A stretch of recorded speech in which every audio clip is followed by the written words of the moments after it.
न्याय म्हणजे सत्याचा विजय. पण सत्य शोधायचं कसं? न्यायासाठीचा प्रवास सोपा आहे का? तुमच्या हक्कांची संपूर्ण माहिती आहे का? कायद्याचे गूढ उलगडणार, सत्य समजावून सांगणार तज्ञ वकील. महत्वाच्या कायद्यांपासून ते गुंतागुंतींच्या प्रकरणांपर्यंत स्पष्ट उत्तर, ठोस मार्गदर्शन. एक व्यासपीठ जिथे प्रत्येक प्रश्नाला मिळेल योग्य उत्तर. लवकरच येत आहे कायद्याचा नवा कट्टा, फक्त BBS न्यूज नेटवर्क 24 तासवर, जिथे प्रत्येक शब्दाला असतो न्यायाचा आधार.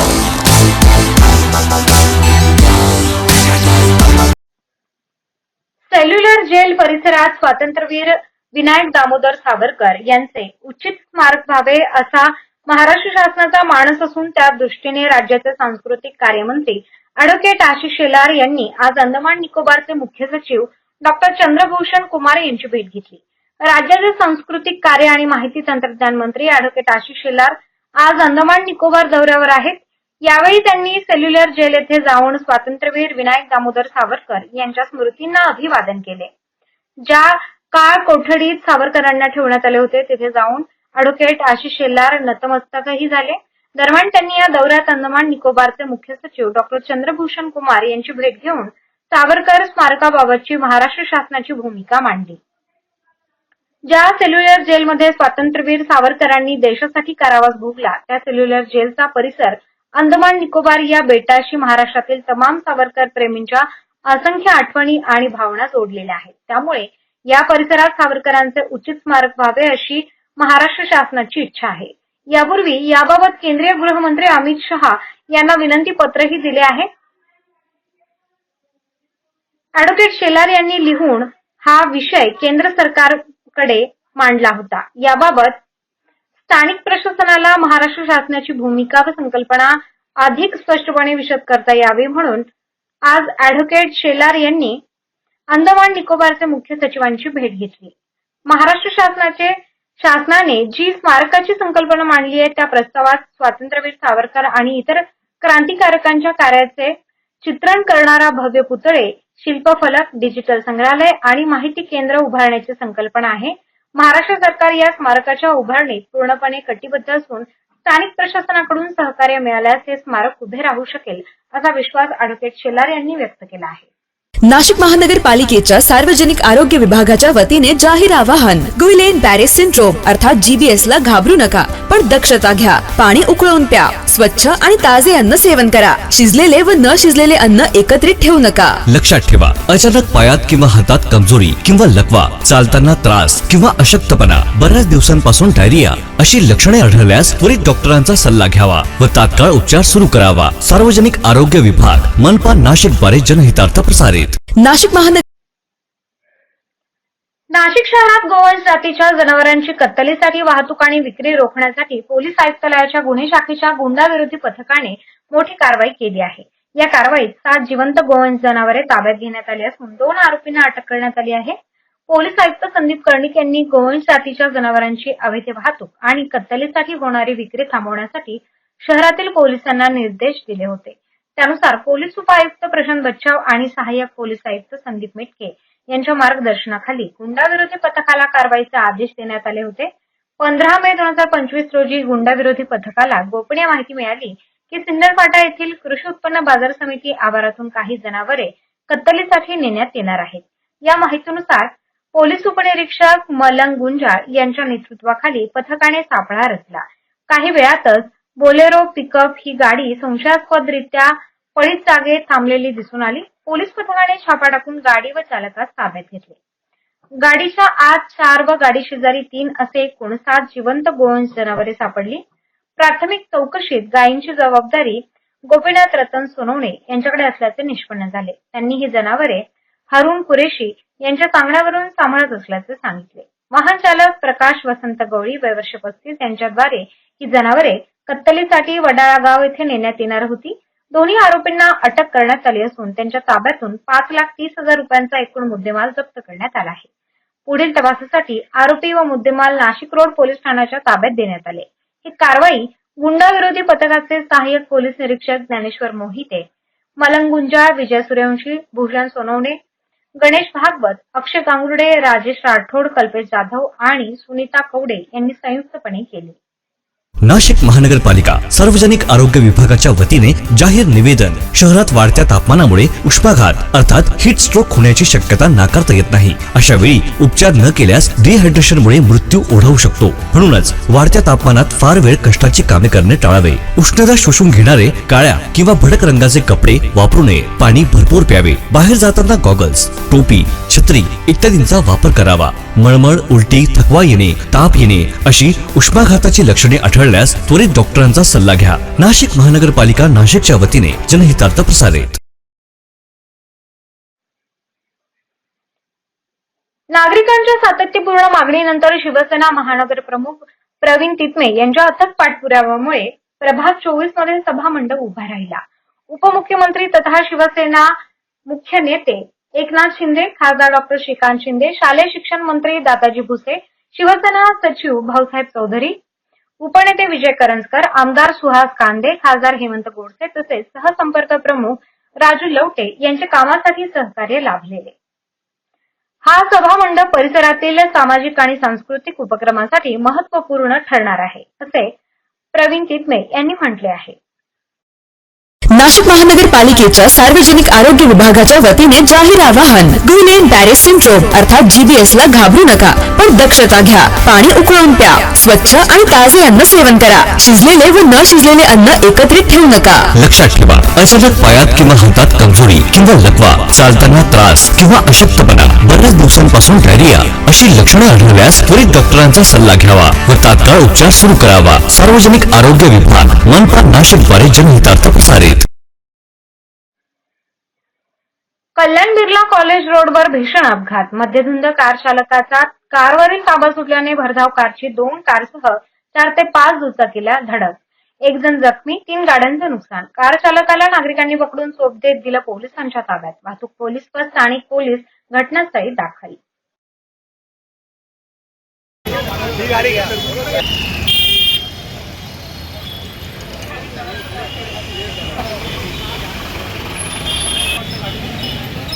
आ रही थी अनीस पटेल।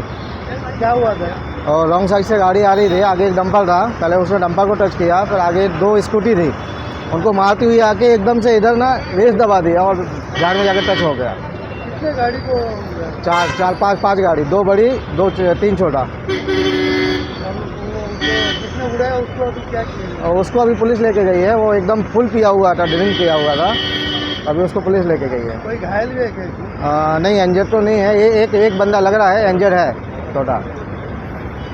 नाशिक महानगरपालिका सार्वजनिक आरोग्य विभागाच्या वतीने जाहीर निवेदन. शहरात वाढत्या तापमानामुळे उष्माघात अर्थात हीट स्ट्रोक होण्याची शक्यता नाकारता येत नाही. अशा वेळी उपचार न केल्यास डिहायड्रेशनमुळे मृत्यू ओढवू शकतो. म्हणूनच वाढत्या तापमानात फार वेळ कष्टाची कामे करणे टाळावे. उष्णता शोषून घेणारे काळ्या किंवा भडक रंगाचे कपडे वापरू नये. पाणी भरपूर प्यावे. बाहेर जाताना गॉगल्स, टोपी, छत्री इत्यादींचा वापर करावा. मळमळ, उलटी, थकवा येणे, ताप येणे अशी उष्माघाताची लक्षणे आढळल्यास त्वरित डॉक्टरांचा सल्ला घ्या. नाशिक महानगरपालिका नाशिकच्या वतीने जनहितार्थ प्रसारित. नंदुरबार शहरासह जिल्ह्यात आज 4थ्या दिवशीही सायंकाळच्या सुमारास अवकाळी पावसाने जोरदार हजेरी लावली. विजेच्या कडकडाटात व ढगांच्या गडगडाटात तब्बल अर्धा तासापासून पाऊस सुरू होता. सगळीकडे जलमय वातावरण झालेले पाहायला मिळाले. गेल्या 3-4 दिवसावर देखील अवकाळी पावसाने मोठी हजेरी लावत 1 तास पाऊस पडला आणि आज देखील मोठ्या प्रमाणात पाऊस पडला.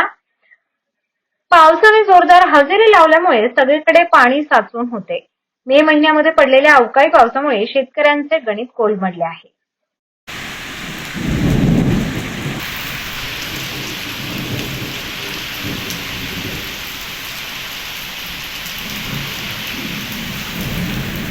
नाशिक महानगरपालिका सार्वजनिक आरोग्य विभागाच्या वतीने जाहीर निवेदन. शहरात वाढत्या तापमानामुळे उष्माघात अर्थात हीट स्ट्रोक होण्याची शक्यता नाकारता येत नाही. अशा वेळी उपचार न केल्यास डिहायड्रेशनमुळे मृत्यू ओढवू शकतो. म्हणूनच वाढत्या तापमानात फार वेळ कष्टाची कामे करणे टाळावे. उष्णता शोषून घेणारे काळ्या किंवा भडक रंगाचे कपडे वापरू नये. पाणी भरपूर प्यावे. बाहेर जाताना गॉगल्स, टोपी, छत्री इत्यादींचा वापर करावा. मळमळ, उलटी, थकवा येणे, ताप येणे अशी उष्माघाताची लक्षणे आढळल्यास त्वरित डॉक्टरांचा सल्ला घ्या. नाशिक महानगरपालिका नाशिकच्या वतीने जनहितार्थ प्रसारित. मान्सूनपूर्व आढावा बैठकीत एकनाथ शिंदे यांची ठाणे महापालिका अधिकाऱ्यांना समज दिलेले आहेत की खतं आणि बी बियाणं उत्तम प्रकारची असावी. निकृष्ट दर्जाचे बोगस बियाणं वगैरे मिळता कामा नये. असं जर मिळालं तर त्याच्यावर कठोर कारवाई केली जाईल आणि त्यांना बिलकुल कुणी पाठीशी घालणार नाही. आणि त्याचबरोबर सेंद्रिय शेतीला प्राधान्य देणं आवश्यक आहे. या ठिकाणी SRT तंत्रज्ञान वापर केल्यामुळे शेतकऱ्यांचं उत्पन्न वाढलेलं आहे. त्याला ज्यादा तुम्ही प्राधान्य द्या. त्याचबरोबर आपल्या शेतामध्ये शेणखताचा ज्यादा वापर करा. सेंद्रिय शेतीला ज्यादा प्राधान्य द्या. या शेतीची जमीन जी आहे त्याची पोत वाढवण्याचं काम करा. क्लस्टर, शेतीचं क्लस्टर म्हणजे शेतकऱ्यांचं गट तयार करून क्लस्टर शेती केली तर त्यामध्ये देखील मोठ्या प्रमाणावर शेतकऱ्यांना फायदा होईल. कारण जमीन शेतकऱ्यांची कमी असते, मग एकत्र आल्यानंतर जास्त जमीन होते आणि त्यामध्ये जास्तीचं पीक त्यांना घेता येतं. त्याचं ब्रँडिंग, मार्केटिंग करण्याच्या देखील सूचना दिलेल्या आहेत. आपण एक्सपोर्ट देखील काही भेंडी करतो, ग्लोबल मिरची करतो, त्याचं देखील प्रमाण वाढलं पाहिजे. या बाबतीमध्ये देखील चर्चा झालेली आहे. ॲग्रिस्टॅक योजना जी आहे तिला पूर्णपणे डिजिटाईज करतोय आपण. त्याचबरोबर या ठिकाणी कॅश क्रॉपला प्राधान्य द्या. नवीन नवीन जे काही पिकं आहेत ती घेतली पाहिजे. फक्त भात, नाचणी आणि वरी ही पावसाळी पिकं घेत असताना पावसाळ्यानंतर देखील मोठ्या प्रमाणावर आपण रब्बीमध्ये देखील इतर जी काही बारमाही पिकं जी आहेत, फुल शेती आहे, फळ शेती आहे, इतर ज्या काही शेती आहे त्यांना देखील इतर पिकं आपल्याला घेता येतील. आणि म्हणून त्यामध्ये अनेक लोकांनी कतोरे साहेबांनी सुचवलं की आपण सुरण घ्या, फणस घ्या, फुलांची शेती करा, याला आवाकडू, या सगळ्या जे ज्यातून शेतकऱ्यांना ज्यादा पैसे मिळतील त्याला प्रोत्साहन देण्याचं काम या ठिकाणी केलं पाहिजे. जिल्ह्यामध्ये जे प्रगत शेतकरी आहेत त्यांचं आणि इतर जे शेतकरी आहेत त्यांची कार्यशाळा घेऊन त्यांना मोटिवेट केलं पाहिजे आणि शेतीमधून ज्यादा उत्पन्न मिळेल, व्हॅल्यू ऍडिशन कसं होईल यावर फोकस केला पाहिजे. आणि त्यासाठी आमच्याकडे काम करणारे जे वसुंधराचे भागवत काका आहेत, श्री श्री रविशंकर यांचे पुरुषोत्तम आहेत, जे जलधारा योजनेमधून देखील वॉटर लेवल वाढवण्याचं काम होत आहे, त्याला देखील आपण प्राधान्य देतोय. जे जलस्रोत आहे त्याचं खोलीकरण करणं, रुंदीकरण करणं यावर भर देण्याचं आपण सूचना केलेल्या आहेत, जेणेकरून पावसाळ्यानंतर देखील आपल्याला बारमाही या ठिकाणी शेती करता येईल आणि पिकं घेता येतील. आणि म्हणून यामध्ये आणि त्याचबरोबर शेती जी अवजार बँक आहे त्याला प्राधान्य प्रमोट करण्यासाठी शेतकऱ्यांना जी यंत्र लागतात ती देखील देण्याचं काम या ठिकाणी होणार आहे. आणि मला वाटतं एकंदरीत खरीप हंगामाचा व्यवस्थित नियोजनबद्ध आपण काम केलं तर मोठ्या प्रमाणावर शेखर भडसावळ्यांचं देखील मार्गदर्शन याला मिळत असतं SRTला.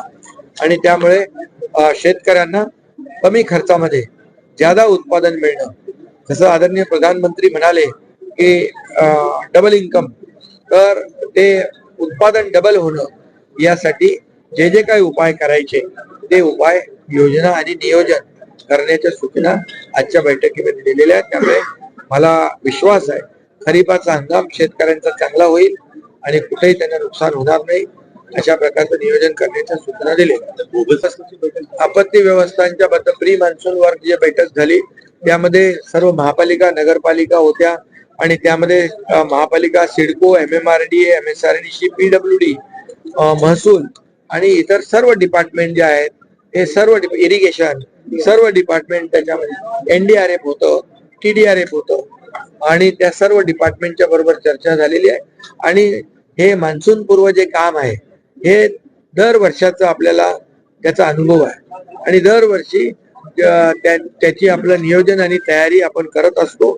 आणि त्यामुळे रेल्वे असेल, रेल्वेची नाले सफाई असेल, रस्त्यांचं दुरुस्तीकरण असेल, या सगळ्या गोष्टी प्राधान्याने, वाहतूक कोंडी होऊ नये यासाठी देखील पोलीस विभाग जो आहे, पोलीस विभाग देखील या ठिकाणी त्यांना ज्या काही अडचणी आहेत त्या देखील त्यांनी सूचना या ठिकाणी केलेल्या आहेत. एक आपण कलेक्टर आणि आपले हे RDC CO ते नोडल ऑफिसर म्हणून काम करतील. या सर्व यंत्रणांशी ते संपर्क ठेवतील आणि कुठेही काही कुणाला अडचण येणार नाही. आणि जे धोकादायक इमारती आहेत त्या देखील त्यांचं देखील सुरक्षित स्थळी स्थलांतर करणं, किंबहुना पावसाळ्यामध्ये होर्डिंग पडून दुर्घटना होऊ नये म्हणून त्याचं स्ट्रक्चरल ऑडिट करणं. आणि स्ट्रक्चरल ऑडिट करत असताना जे बेकायदेशीर होर्डिंग आहेत ते पडू शकतात, त्यांना ताबडतोब त्यांच्यावर कारवाई करून ते होर्डिंग कापून टाकणे, अशा प्रकारच्या देखील सूचना दिलेल्या आहेत. वृक्ष छाटणी करणे, त्याच्यामुळे कुठला अपघात होऊ नये यासाठी देखील पूर्णपणे सूचना दिल्यात.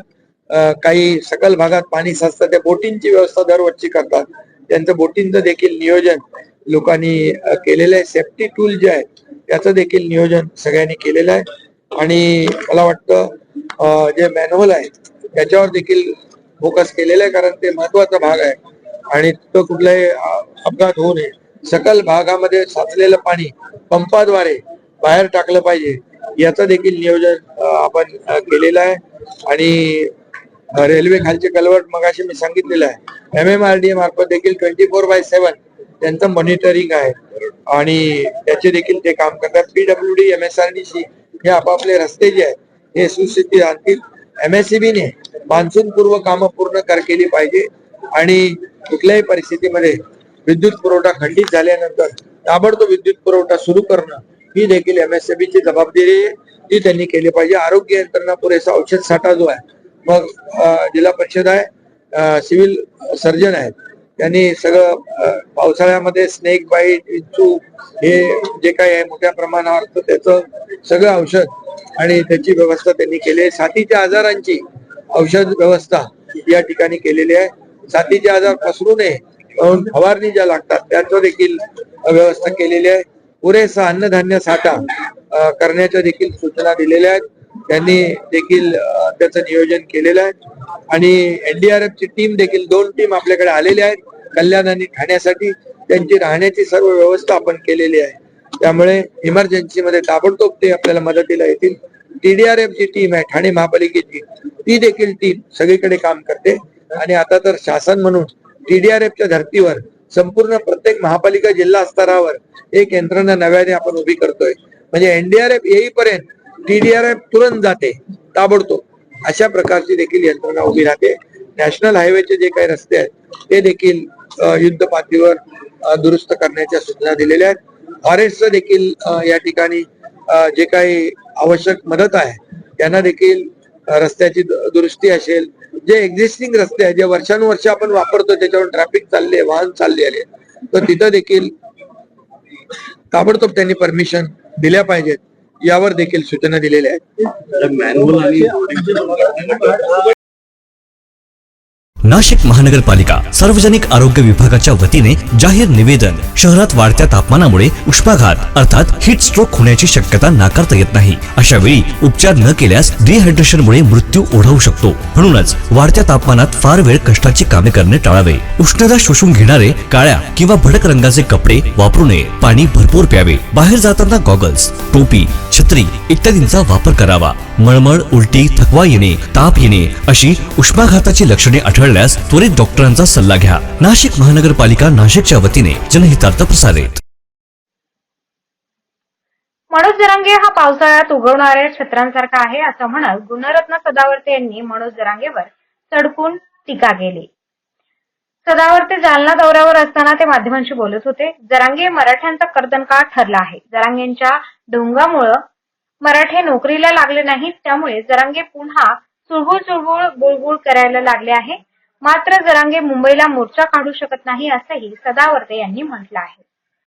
काही काढणार नाही, तो काही काढू शकत नाही. आणि तुम्हाला सांगतो, तुम्ही म्हणालात ना ते नोंदी, हा जरंग्या माझ्या मराठा भावांना कसाही बनलाय. मराठा भाऊ माझा श्वास आहे, ती माझे आहेत. परंतु हा जरंग्या त्यांना कर्दन काळ झालाय. कसा सांगतो, हा जरंग्यामुळं माझ्या मराठा भावांना जे 8.5% जवळ जे EWS मध्ये जे IAS म्हणजे जे काही अधिकारी व्हायचे स्टेट मधले आणि केंद्रातले, ते अधिकारी आज होऊ शकलेले नाहीत. याच्या नोंदीच्या ढोंगामुळं याच्या नोंदींच्या नाटकामुळं फक्त 5%, फक्त 5%पेक्षा कमी मराठा भाऊ आज शासन सेवेमध्ये आलेत. मला सांगा, जरंग्यामुळे नुकसान झालंय की जरंग्यामुळे फायदा झालाय? आणि मला परत सरकारला विनंती करायची आहे, दिलेलं 10% आरक्षण न्यायालयाच्या निर्णयाच्या आधी वापस घ्यावं. कारण आता येणाऱ्या काळामध्ये माननीय सर्वोच्च न्यायालयाने सांगितलेलं आहे की तातडीने जयश्री पाटीलच्या केसमध्ये सुनवाई व्हावी. त्याच्यामुळं जे राजकीय आरक्षण जे होतं, राजकीय आरक्षण ज्या पद्धतीने राजकारण करण्याचा प्रयत्न, मग इथले काय नाव होते आपले माजी मंत्री राजेश असेल किंवा राष्ट्रवादी काँग्रेसचे विरुद्ध पुढारी शरद पवार असतील किंवा उद्धव असेल, या सगळ्यांनी मिळून जे एक बागुल बुवा तयार केल्यासारखा एक बुवा तयार केलेला होता, जरंगे बुवा. हे जरंगे बुवा आता मला असं वाटतंय की फार काळ काय वैचारिक दृष्ट्या महाराष्ट्रात स्वीकारणार नाही, नुकसानापुढे स्वीकारणार नाही. जरंगेचा मोर्चा निघणार नाही, जरंगेचा मोर्चा निघणार नाही, जरंगेचा मोर्चा निघणार नाही.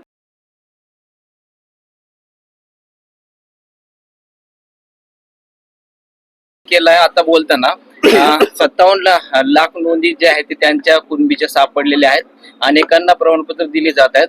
मात्र आता सुद्धा मराठा समाजाला आरक्षण मिळालेलं नाहीये. त्यासाठी ती 29 ऑगस्टला मुंबईत आंदोलन करणार आहे. कसं आहे, हे जरंगे आहे की नाही, हे जरंगे आहे ना, पावसाळ्यामध्ये काही उगवत असते माहिती आहे तुम्हाला, छत्र्या म्हणतात. तसं निवडणुका जवळ आल्या ना, हे छत्र्या आहात, हे जरंग्यासारख्या या की नाही, हे लिफ्ट करा दो असतात, हे कुणासाठी तरी काम करत असतात. मग हे कधी मला तुम्ही बघा, तपास करून तुमच्या इन्व्हेस्टिगेशन जर्नलिझम मधून की यांच्या सोबत कोण असतंय. यांच्या सोबतचे मग ते रेती माफिया असतील की मग ते काय म्हणतात ते गुटखा माफिया असतील.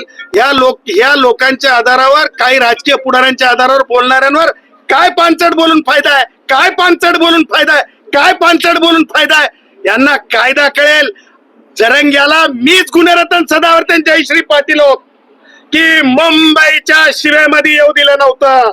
आता परत त्यानं चुळबुळ चुळबुळ वळवळ वळवळ चुळबुळ चुळबुळ वळवळ वळवळ करायला लागलाय. कारण त्याला माहिती आहे की निवडणुका तोंडावर आहेत. निवडणुका तोंडावर असताना तुम्हाला सांगतो, कायदेशीर मुसक्या बांधल्या जातील. वाळून माफी आता होऊ शकणार नाहीत. तुम्हाला सांगतो, माननीय मंत्रिमंडळाने निर्णय केलेला आहे की सामान्य कष्टकऱ्यांना, सामान्यांना घरकुलासाठी जर आता वाळू लागत असेल तर सन्मान्य बावनकुळे साहेबांनी स्पष्टपणे सांगितलंय. आणि आता या वाळू माफियांना घाबरायची गरज नाही. घरपोच आपल्याला शासनाच्या वतीने त्याची जी काही पावती असते वाळूची, ती सामान्य कष्टकऱ्यांसाठी, सामान्य लोकांसाठी मिळणार आहे. त्याच्यामुळं जरंग्या सारखे एलिमेंट मला असं वाटतंय की भविष्यामध्ये फार काळ काही वैचारिक दृष्ट्या टिकणारे नाहीत. हे की नाही कुणाच्या तरी कुबड्या आहेत, राजकीय कुबड्या आहेत, कुणाच्या तरी राजकीय कुबड्या आहेत. त्यामुळे मला असं वाटतं की यांच्यावर बोलणं म्हणजे पानचटपणा आहे. हा पावशेरी, तुला कोण विचारतं बे?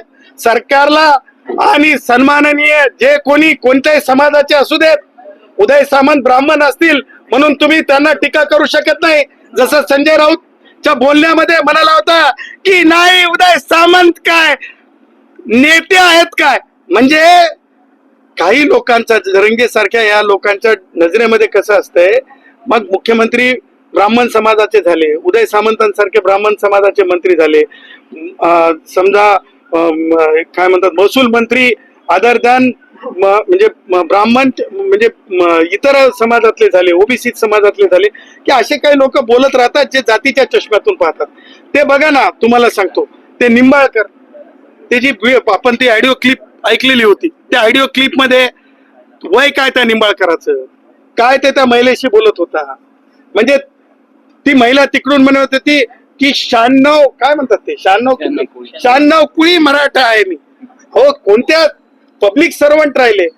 मला सांगा, ज्या गोष्टी भटक्या विमुक्तांच्या नेत्यांवर लागू पडतात, खोटे गुन्हे तयार करण्यासाठी, अडकवण्यासाठी, मग ते सन्माननीय मंत्री गोरे ना काय आपले, हा नाही उदय सामंत नाही, ज्यांच्या बाबतीत निलंगेकर बोलले, हा जयकुमार गोरे, हे मायनॉरिटीचे आहेत किंवा जे राज्य करणाऱ्या समाजापैकी नाहीत, आतापर्यंत राज्य करणाऱ्या समाजापैकी नाहीत. ही अशी विक्टिमायझेशनची प्रोसेस आहे ना, ही विक्टिमायझेशनची प्रोसेस काठावरला मराठा समजणारा संजय राऊत असेल किंवा लुडबुड करणारा जरंगे असेल यांच्या डोक्यातच भरलेली आहे. त्यामुळे नाशिक महानगरपालिका सार्वजनिक आरोग्य विभागाच्या वतीने जाहीर निवेदन. शहरात वाढत्या तापमानामुळे उष्माघात अर्थात हीट स्ट्रोक होण्याची शक्यता नाकारता येत नाही. अशा वेळी उपचार न केल्यास डिहायड्रेशनमुळे मृत्यू ओढवू शकतो. म्हणूनच वाढत्या तापमानात फार वेळ कष्टाची कामे करणे टाळावे. उष्णता शोषून घेणारे काळ्या किंवा भडक रंगाचे कपडे वापरू नये. पाणी भरपूर प्यावे. बाहेर जाताना गॉगल्स,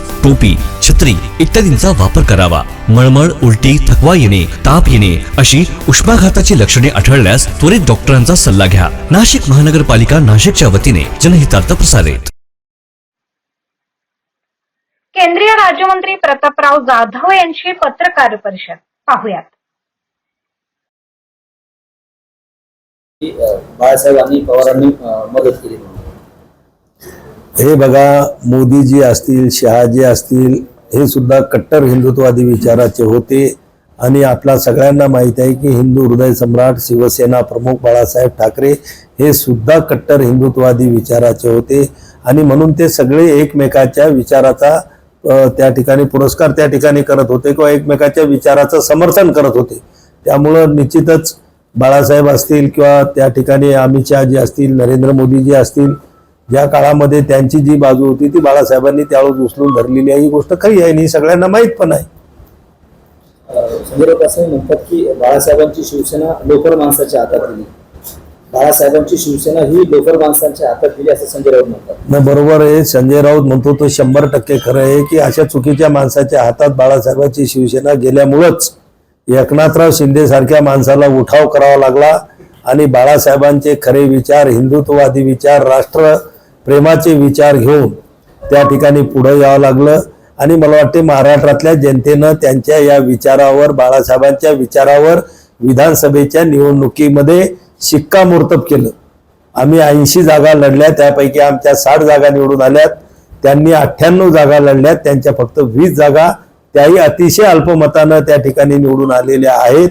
त्यामुळं संजय राऊत म्हणतात त्याच्यात तथ्य आहे की चुकीच्याच हातामध्येच बाळासाहेबांच्या नंतर ती शिवसेना गेलेली होती. नकगळतीचं प्रमाण वाढले आणि केस गळतीच्या नंतर नकगळती आणि त्याचे आतापर्यंत अहवाल प्राप्त झाले नाही. त्याचे अहवाल सगळे आलेले आहेत. तुम्ही सगळ्यांनी ते दाखवलेले आहेत की सेल्युलियमचं वाढल्यामुळं, प्रमाण वाढल्यामुळं केस गळती झाली. आता केस गळती पूर्ण जवळपास थांबलेली आहे. काही लोकांच्या, सर्वच लोकांच्या नाही पण त्यातल्या काही लोकांच्या नखावर थोडेफार त्याचे परिणाम दिसत आहेत. त्यासाठी सुद्धा ICMR, कृषी विभाग अशा वेगवेगळ्या केंद्रानं या ठिकाणी टीम पाठवल्या होत्या. त्या सुद्धा या ठिकाणी येऊन गेलेल्या आहेत. पण सेलेनियम ज्याच्यामुळे वाढलं तो गहू सध्या कुठे आहे? त्याला जाळण्यात आलं का, गाडण्यात आलं का, त्याच्यात कुठेच समोर आलं? हे बघा, आपल्या जिल्ह्यामध्ये मोठ्या प्रमाणामध्ये PDHच्या माध्यमातून गव्हाचं वाटप होत असते आणि सगळ्याच गव्हामध्ये ते सेल्युलियम नव्हतं आणि नाही. सॅम्पलही घेतले आणि त्या सॅम्पल ज्यावेळेस चेक करण्यात आले, त्याचं निरीक्षण करण्यात आलं लॅबमध्ये, त्यातल्या काही याच्यामध्ये फक्त निघालेलं होतं. बाकीच्या याच्यामध्ये सर्वसामान्य गव्हासारखंच त्याच्यामध्ये त्याचं प्रमाण होतं. आणि म्हणून सगळ्याच गावामध्ये ते सेल्युलियम आहे किंवा अशातला काही तो भाग नाही. आणि तो एखादा लॉट आला असेल, आता संपून गेला असेल, जर त्याच्यात सेल्युलियम गावामध्ये असतं तर आणखी रोज अशी प्रकरणं समोर आली असती. रोज कुठे ना कुठं केस गळतीचे पेशंट आपल्याला आढळले असते. पण असं कुठंच नाही. तो एक ठराविक पिरियड पुरतं ते एक 13-14 गावामध्ये ते झालेलं होतं. त्याच्यावर अनेक उपचार सगळ्या पद्धतीनं स्वास्थ्य विभागानं लक्ष घालून काळजीपूर्वक 15-20 दिवस त्या ठिकाणी टीम थांबून त्याची सगळी काळजी घेतलेली आहे. आणि निश्चितपणानं त्यातल्या आता केस गळतीचा प्रकार पूर्ण जवळपास थांबलेले.